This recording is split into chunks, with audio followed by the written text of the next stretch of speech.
Hi, everyone, and welcome to Coffee, Lipstick, and Real Estate Podcast, where we talk about all things real estate, but yet a little bit of fun as well. So we want to just throw in a lot of interesting topics to just educate you on the areas that we all live in and what's happening in the world.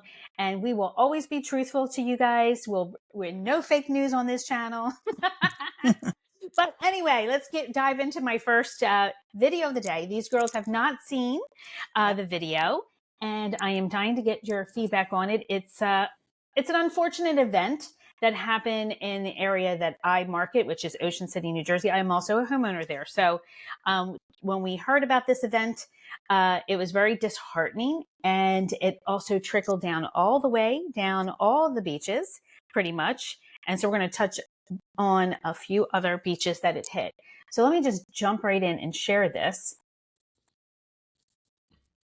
Hold on. All right, here we're going to share my screen. And this is what happened over Memorial Day weekend for us. Okay, I am going to take off the sound and hit play. Bro. Oh my God.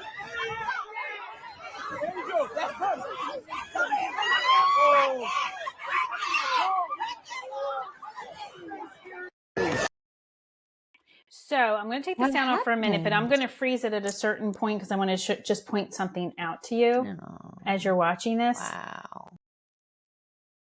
My God, do these kids even know each other? Stop. They just What beat is up on this happening? See this right here. Can you see my mouse? Yeah. Yes. Yeah. Yeah. Right here, Right. just to make it clear, I always read the comments when, to see what other people have to say. And just so everyone Is that a police knows, officer? on the boardwalk in Ocean City, New Jersey, these are security guards. They are not cops. So they just keep, I guess they're there to keep everybody in line. But a lot of people commented on he didn't do anything. And honestly, I know you're a security guard, but you could break a fight. So this wasn't just a fight. It actually was a 15-year-old boy who got stabbed. Yep. But it wasn't a stabbing that, was a threat to his life. It was a minor wound. But still, it happened. And it was very disturbing. Now, in the past, so everyone knows, Ocean City has been trying to buckle down. They have changed the hours of when these kids can be on the beach. It used to be 9, now it's 8:00 at night. They have to be off the beach. They come from everywhere. They take the bus, They come over, Uber, Lyft, and, they're on the boards quick, making trouble, and then they're off. So, I know that Ocean City, we pay a lot of money for our beach tags, and part of the fee of our beach tags is to keep the boardwalk, the beach is clean, but also safe for all of us. We pay a lot of money to be in Ocean City, and this is really our safe haven. And for this to happen, It's terrible. Part of it is to our governor, and Christine can attest to this. He's made it very difficult for businesses on the boardwalk to even be open. Literally, and I believe in Debbie, please tell me if you have the same issue, because I thought you did in California as well, where you literally could rob a store up to $900 without being any consequences to it, basically. Right. So I don't know the exact amount of money, but this brawl here reminds me of what's currently happening in specifically Southern California, because that's where I am, with our metro system. So we have a metro system here. It's not like the subway system in New York and all of that. It's different. It's first, most of it's above ground. Anyways, there's no patrolling. There's no police. They have, looks like your boardwalk. They have security guards, but they don't have weapons. They're not allowed to do anything. They wear little vests, and they're supposed to talk people down. No, it's just not working. So literally every single day, another person has been stabbed. Another person has been killed. A driver has been stabbed. Another person has been attacked. And finally, the mayor of Los Angeles has come out and said, no, this is not very good. I'm like, what is taking you people so long? Why is LAPD not having some of their patrol 24/7 on there? Or why don't defund they? the police became a bad idea suddenly. Yeah. Why don't they? Why doesn't the Metro have its own police department? Yeah. There's lots of people who would have that job, I would Right. imagine. Give them weapons so they can make the system safe for the people, Yeah. just like on your boardwalk there. Well, I can So answer that it's question, but everywhere. it's not, It's everywhere. It's in Philadelphia, SEPTA, Unfortunate. every day, drivers, riders, police, passerbyers, people waiting for the bus are getting shot and stabbed on SEPTA in Philadelphia daily. Same thing. But now the new mayor, she's been cleaning up and straightening some things up down there. So it's seems I mean, like, when people say to me, "Oh, I want to move and get an apartment in Philly," I'm like, "Why?" yeah, what? Seriously. No. Like, what? There's But nothing the that fact that- sounds so wonderful about that. Lisa, how does this affect you? I mean, you're a homeowner down there on the shore. How is this affecting you where you live? And how often does stuff like this happen? Well, it's isolated to the boardwalk, and honestly, I think when it comes to those who live there full time, we rarely go on the boardwalk. I mean, I might go on the boardwalk. I know, isn't that crazy? Okay, that's there, and it's interesting. accessible to me, but I mean, I don't need to go. The people who go to the boardwalk are the ones that are on vacation and they're just getting the whole feel of it. And that's who I feel bad for, because you're going there. It's a family town. I mean, on Thursdays we have family night, and then that's where all the musicians are out. They're playing. We've got magicians, and it's just you grab your ice cream, your funnel cake, your Johnson's popcorn, and you just chill, walking on the boardwalk and having all the activities. And you feel safe. And you feel safe. Yes. And it's a dry town too, right? Still, Lise? Yeah, there's no alcohol. No alcohol here. So it's always been known as a family friendly resort town to visit. And that's really too bad. unlike that happened. where Wildwood, where she mentioned, there was an incident down there. If you want me to go into that. Please add on, because this happened the next day after Ocean City. Right. And So how Ocean far City apart, happened. ladies, for the rest of us, how far apart is the Ocean City incidents from what you're going to talk about, Christine, in Wildwood? About an hour? About 45 difference? minutes. Yeah, about 45 minutes apart. But it's the next big resort town, and it's bigger than Ocean City in that it has like 3 piers off the boardwalk, lots of rides, a lot more people. And apparently it got unruly down there. So I don't know if they took their road show from Ocean City and headed south further down to Wildwood, or if this was just unfortunate coincidence. But I don't know what went on this weekend, but people were losing their minds. And I guess down in Wildwood, there was a state of emergency put in place because First thing in the morning, due to an influx of calls into the police department, and they couldn't respond to them all. And they were saying that the situation just continued to deteriorate again after midnight, and which then prompted them to declare a state of emergency and shut down the boardwalk. So here people spent good money. It's the kickoff. Memorial Day weekend is the kickoff for the shore season. And, people who come down to their shore homes, open them up, they come in to enjoy a family friendly time, and they get isolated. They can't get on the boardwalk because they're saying that there was an unruly amounts of crowds on the boardwalk that were making people feel threatened, I guess, or whatever. But Wildwood has said that they will not tolerate any unruly, undisciplined, unparented children, nor will they stand while the law of the state ties their hands of the police, because our governor, as Lisa mentioned, has declared that police cannot do any arresting or anything like that. And so these kids know this. And I listen to talk radio, and it's all they talked about yesterday about this is, a problem. These kids know they can get away with stuff. There's nobody to hold them accountable. And it's across the country. It's in every state in it's some happening everywhere. shape or form. Yeah. Right. Yeah. So so Christine, I have the Wildwood video up for you. Yeah. If you want, do you want me to play it? Yeah, sure. You start about 1 minute and 12 seconds, I think, because it just kind of, it's a news report. So that's the CBS anchor. What they describe somebody as down multiple there. incidents of civil unrest It was Yeah. lifted at 6 a.m. South New Jersey reporter Brandon Golden reports now on what we know happened and the questions that still remain. This cell phone video shot by a visitor shows crowds of people leaving Wildwood's boardwalk shortly before the city declared a state of emergency. Julius Brown and Dana Smith visited Wildwood for the weekend, and they say they were disappointed to hear about the declaration. That's sad because, you know, as families, you have a lot of children, and we're just here to just have a good time, celebrate Memorial Weekend, you know, those that have risked their lives for our freedom. So it's sad to see it get into that type of confusion. The couple says over the weekend they actually broke up a confrontation between a teenage boy and a group of girls. My Marine Corps intuition just kicked in, and I had to diffuse the situation. I'm glad he was able to go over and talk the young man and walk him up and down the street and get him to go on to his hotel, and the young ladies went on as well. While they say that ended peacefully, Wildwood says there was civil unrest Saturday night due to large crowds of young adults and teens.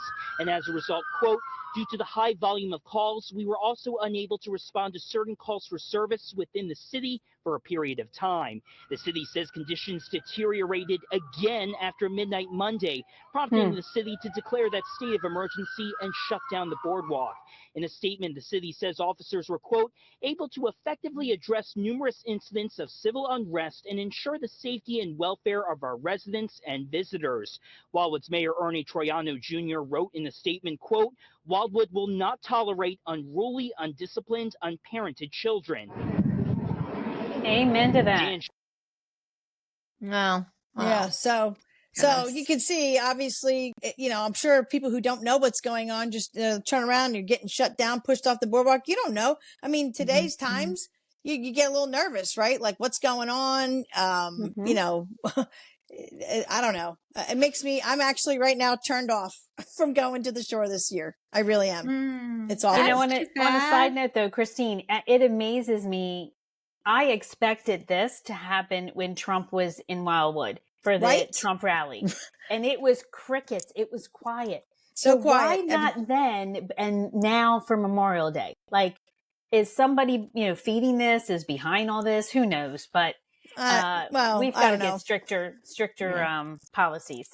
Well, obviously, can't just let Millie Willie.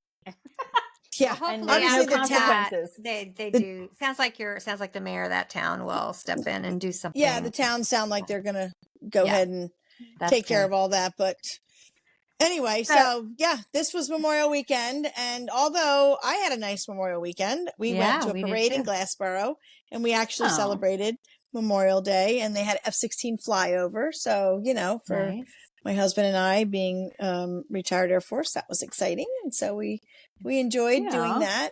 And we got so lucky. At least we went to Angelo's Diner right there in Glassboro. You know Angelo's? Yeah. So he's like, we're not going to be able to get in. They're blocking off streets. Well, we came in. We couldn't go to the right to get in the parking lot, but we went behind it and got in. And there was all these parking spots, which is never. And we got in and we got right on the counter, right near the window. So we had a window seat, and that right there at Veterans Memorial Park is where they were coming by, where the end of the parade pretty much was. So we had like a window seat while we ate breakfast and the flyover. And then we went and stood on the corner, and we had, it was like, wow, we lucked out here. So, but it was nice to see families out actually doing, and I'm so glad to see towns actually doing, you know, patriotic and remembrances, good parades like that, because the counter to that was what happened at the shore, unfortunately. You know, So anyway. And to our listeners, you always know we share our wines and our wins. And I try to be optimistic. So I wasn't sure which direction this was going to go. But again, I'm a win and a wine. And I'm you're going to do show both.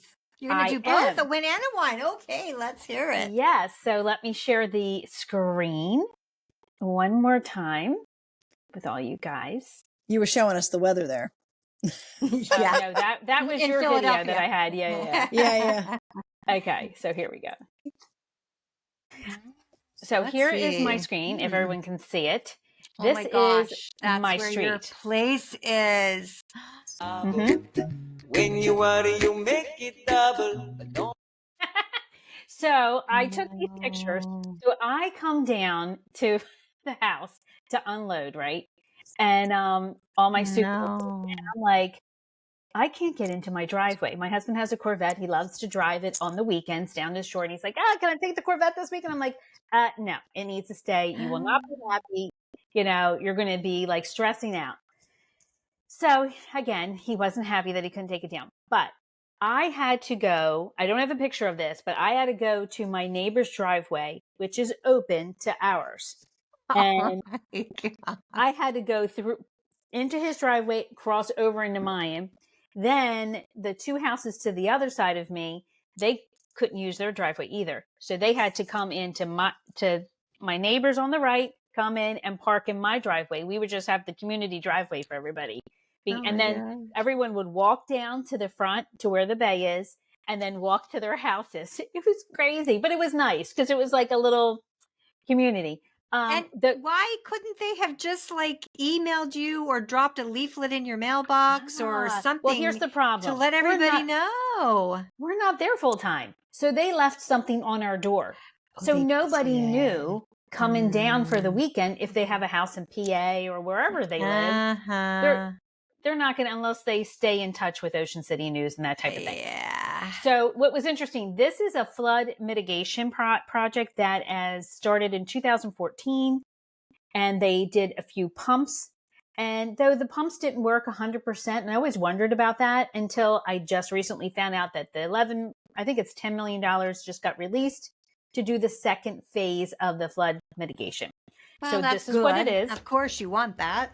Yeah. And they are raising the street, raising the curb, the sidewalks. And in this, they have the money set aside that anybody who had a concrete driveway, they were knocking that down and giving them a new driveway. Darn. And I have all stone. So anyway, I can't take advantage of that. But this is why it's so deep, because they're raising it all. They're doing a curb and a sidewalk. So the win to this is we have been waiting for years. I've had this house for 9 years. For 9 years, our roads have been horrendous. It's a mess. So finally, we're going to get nice everything. So that's the win. The wine was just that it really inconvenienced a lot of us over the weekend. Yeah. And the fact that we stayed till Tuesday. We were coming home Tuesday. That morning, they started working at 6 a.m. And my husband says, "Where's your keys?" Now, it's not in my handbag. The keys are not in my car. And I'm like, "Where's my coffee? What do you mean, where's my keys?" Right? Where's my coffee? I'm trying to find him on vacation, for heaven's sakes. My keys were sitting on the soup ladle, the spoon ladle, rather, that you put in the range when you have your spoon and you rest. But of course, where else? Why would it be there? Hello? Oh my God. He's stressing because he just my car was in the garage. And we didn't expect them to start at 6. And they were getting a lot of headway. And my husband goes out, "Guys, you got to stop. I got to get my wife's car out. Oh, I'm so sorry. I didn't see it." So he had to drive over a curb. We had to go down even further on someone else's landscaping just to get the car out. Oh my gosh. And then they went back to work. So I don't know. I don't think that when we go back. But that's my win and my wine. Okay. Oh my gosh. Christine, I know you have a great win. I have a win. Yeah, I have a win. Let's find out. Yeah. So, well, I mean, I just keep winning. I don't know. I just keep winning. So okay. Fantastic. So I, have just recently been inundated with, in a good way, with a lot of calls, texts, email, whatever, from past clients who are sending me a referral. Fantastic. And I got one that said, "Hey, I was just talking to this lady and she's got 15 acres in Galloway. She's older. She wants to sell. Would you be interested in listing her house?" Yes. Let me think about it. So sure. I sold them their house in Galloway. They were my North Jersey couple, lease. Remember, with the attorney that drug out attorney review for 12 days. It was a whole disaster, but they absolutely love me and they get my magazine, so all these people that I've been sending magazines haven't really always talked. First thing she says, "Oh, we're overdue getting together, but hey, so I appreciate that so much. Referrals mean everything. It's the highest compliment we can get, right? Yeah. So the win so I get this, I get that. Next thing you know, I have a client that's I've been helping. She was trying to purchase the home she's been renting, and they have been just really unreasonable and unfair. And I just said, let's keep looking before you get into a contract there. And we found this I found this house. I said, this is it. This is the house for her. It's so perfect. So we go look at it. When her daughter comes, she loves it. Well, the people are home. And we talk with them. And I always think it's good sometimes when the sellers are home because they kind of get to know, who's interested and whatever. Well, we leave the house. We go back to her house. She's like, yep, I'm going to put in an offer. What do you think? What do you think? So we're in her living room talking and my phone rings. And it's the seller of the house we just saw. I had left my card. She says, hi. She goes, this is Rose. The seller called you? The seller calls me. And I thought, oh gosh, what's wrong? And I said to her, I recognize this name because I'd done research on the owner and I saw the owner's name and I said, this name looks familiar. She goes, answer it. So I said, hello, it's Christine. And she says, hi, this is Rose. You just showed my house. And I said, oh yeah, hi, how's it going? Everything okay? And she says, yeah. She goes, listen, she goes, I was wondering, she goes, our realtor's not helping us find a home. And I was wondering, my husband and I really liked you. My husband was like, why can't we work with her? She seems to know what she's doing. Can we use her? And I was like, wow. So first thing I ask is, well, he's listening. That's so, yeah. So thank you. Yeah. So they were just singing my praises. And I'm like, I said, Diane, am I on speakerphone? Yes. And Diane's like, and I'm like, oh my gosh, this is amazing. Like, wait a minute. I could get your offer accepted and help drive the timeline because it was contingent on them finding suitable online. Oh my gosh. You're so funny. So anyway, long story short, I said, find out if you signed a buyer agency with your listing agent or is he just listing your home? She goes, yeah, I don't think I did. I said, well, I tell you what, I'll come back and see you tomorrow at 1 between now and then, find that out. And then she texts me later. She says, I called him. He said we didn't sign anything. And then she told me, she just called and asked, did we sign anything for you to help us find a house? And he said no. And she's okay. She said, because I'm going to use a friend. He said, well, it's easier if I do both. And she's like, yeah, it's okay. And I thought to myself, you know what? He assumed he had their business on both ends and he wasn't working for them. She said that he has never taken us to see anything. And she goes, I just drive around. I see signs in the yard and I call that agent. I'm like, oh my gosh. I said, first of all, you're not represented when you do that.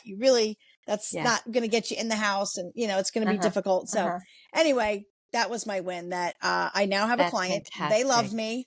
And I think I just got my buyer's offer accepted. I did find it interesting. Yeah. That was it. It's a double win. So I'm going to double bubble this without having listed the home, but I got another buyer out of it. So I just thought that was amazing. So yeah, as a matter of fact, this afternoon, I'm taking her to see a second showing on a house. I'm hoping she'll go for it. That's really great. I'm very happy for you, especially since you made the move. You switched back to Villa, and I think everything just came into place for you. I love that. Yeah, it's going good. So, and just some other clients have reached out. So it's been pretty busy. So I'm happy about that. So it's a good win. Yeah, definitely. Debbie, do you have a win or a wine?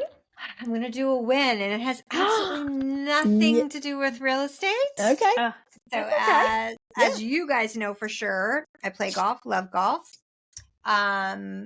So when you're golfing, oftentimes you have to hit the ball over water features. Yes. I know. It can be intimidating, right? Like it's in your head, right? It's all in your head. Like there's geese and baby geese. And I'm like, oh man, I can't hit the ball now because I'm afraid I'm going to hit the geese. So actually it was a double win. So not only did I hit the ball over the water on the other side, great. Thank you. But then on another hole, there was like tons of geese. And I'm like, no, don't get in your head. You're not going to hit any of the geese. The geese are safe. Hit that ball, went right over the top of them. Nice. So for me, that was a win. Yes. That was my that's good. That's I good. love that. Yeah, that's great. Yes, indeed. I have a We love question our for you sound guys. effects. Yes, we do. I'm going to ask you ladies a real estate question. Yeah, Okay, go your ahead. thoughts on something. I read a news article as we always do every day, real estate.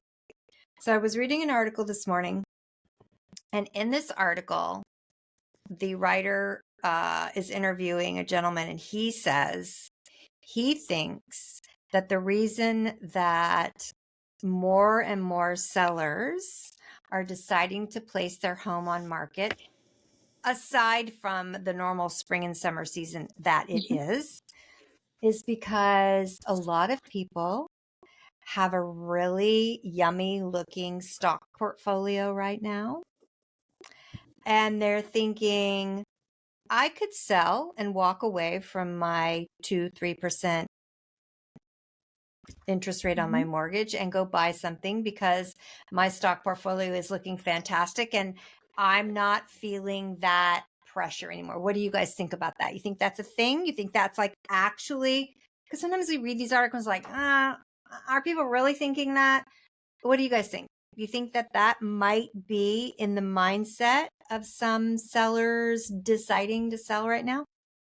I don't know. I have no pulse on that at all. I mean, everybody's stock portfolio, not everybody has a great stock portfolio. I mean,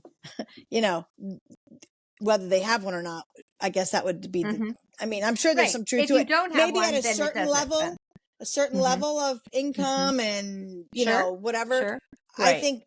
I think that there's others that are selling probably like my folks that I just got as a buyer. They want to downsize. They don't need all this. The husband needs a hip surgery. They want to do away with stairs, this kind of thing. So I think normal life events are just causing people to sell reluctantly or not. I think that's just always, I don't know that I got my finger on a pulse of anything really like, ooh, that's why.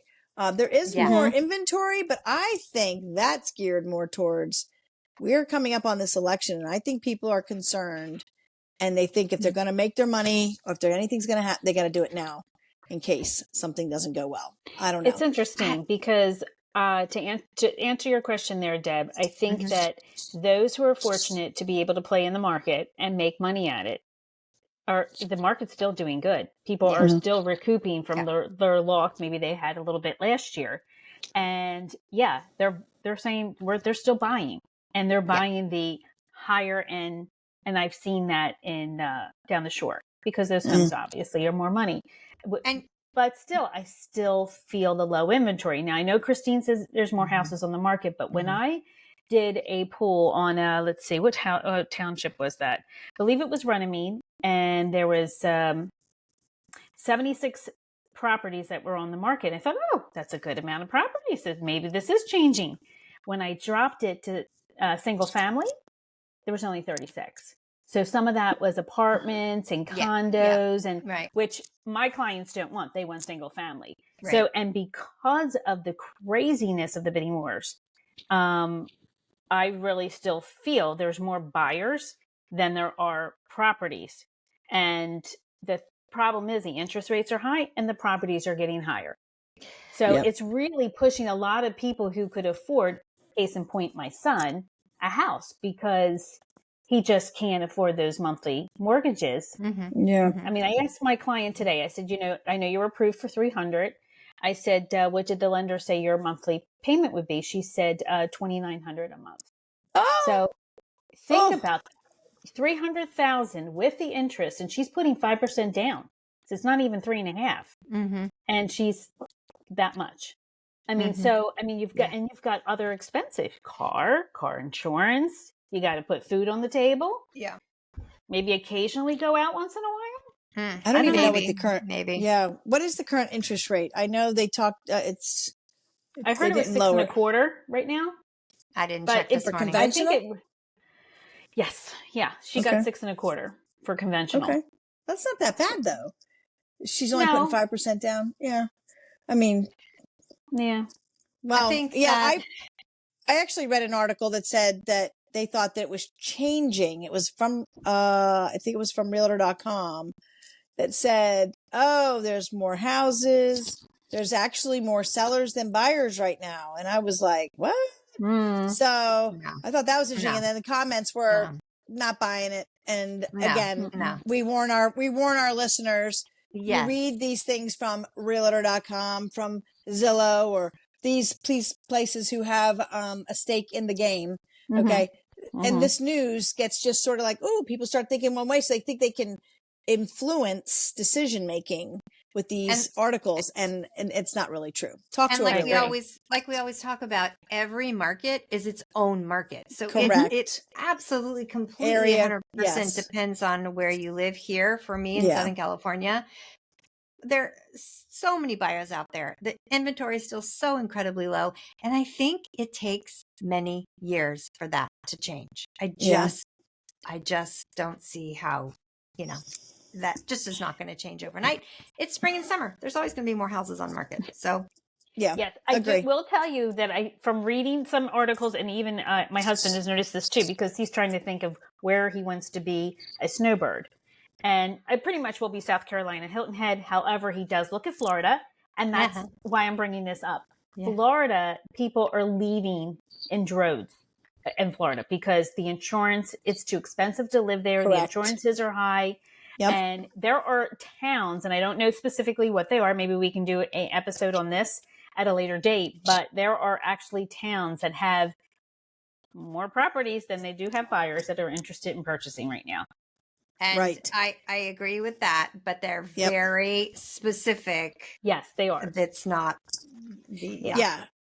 I mean, I think everything is secular, and there'll be things that come up. I mean, probably people who moved down there who didn't realize how expensive, and the insurance companies are leaving, and they're not, you can't even get insurance, how expensive it is. But I think lifers that are down there, they're probably not leaving Florida because they've been there a while. But I think people who recently transplanted within the last 5 years, they're like, whoa, I think you're right. And it would be interesting to talk to some of these people, and probably we get this information from realtors there in Florida, because people always tell you where they're going. Like for us, the sellers are always moving to Idaho. They're moving to Nevada. They moved to Texas. There's like 5 or 6 places where people, when they live in California, this is where they're going. So it's interesting to kind of see how the people migrate. And it's true. Where they're going. Yeah.